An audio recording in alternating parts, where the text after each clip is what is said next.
बज़ार इमाम तबरानी हजरत सैयदना अबू अयूब अंसारी का रिवायत आंदी मुझे दिल पर मोहम्मद करीम जो मेजबान अबू अयूब अंसारी तो रिवायत करे मुझे सुने हबीब फरमायो से अला अदुल्लुक अला अमलिन यरदाहुल्लाहु व रसूलुहु साईं फरमाइंदा ओ अबू अयूब एड़ो अमल बुधाया है जे करण सा तो अल्लाह भी राजी थी वने ऐं अल्लाह जो रसूल भी राजी थी वने जो खबर तहां जी दिल चाहे थी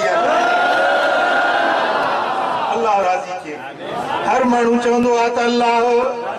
हर आशिक रसूल चवंदो आ त उहो कम कया जंहिंमें मदीने वारो मीर राजी थी पवे तमाम चाहो था या न हर दिल जी तमन्ना हुंदी आ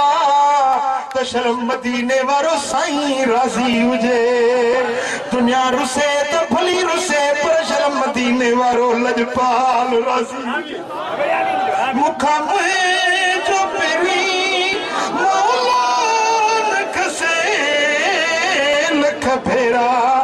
नो कुरसे तरसे वो लख फेरा हर मोमिन जी दिल चाहिंदी आ तो मुझो महबूब मुडो राजी हुजे साईं खुद था दस ॾियनि साईं पाण था रस्तो ॿुधाइनि ओ अबू अयूब अहिड़ो अमल ॿुधाया जंहिंसां अल्लाह बि राज़ी थी वञे ऐं अल्लाह जो रसूल बि तोॾो राज़ी थी वञे पूछे तो मुझा महबूब मुझो अबो अम्मा तो ता कुर्बान वञन मुझा सोना ॿुधाए वो कहिड़ो अमल आ साईं फरमाइनि था वो इहो अमल आ जो तुस्लिहु बैन अन्नास इज़ा तबागदू व तफासदू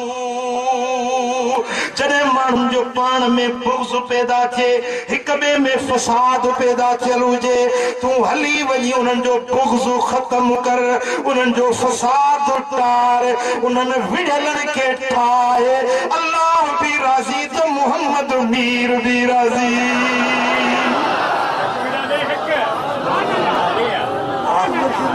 बिन के विढ़यलनि खे ठाहे मोटे तोड़ो रब भी राज़ी थी वेंदो त तोड़ो हुसैन जो नानो भी राज़ी थी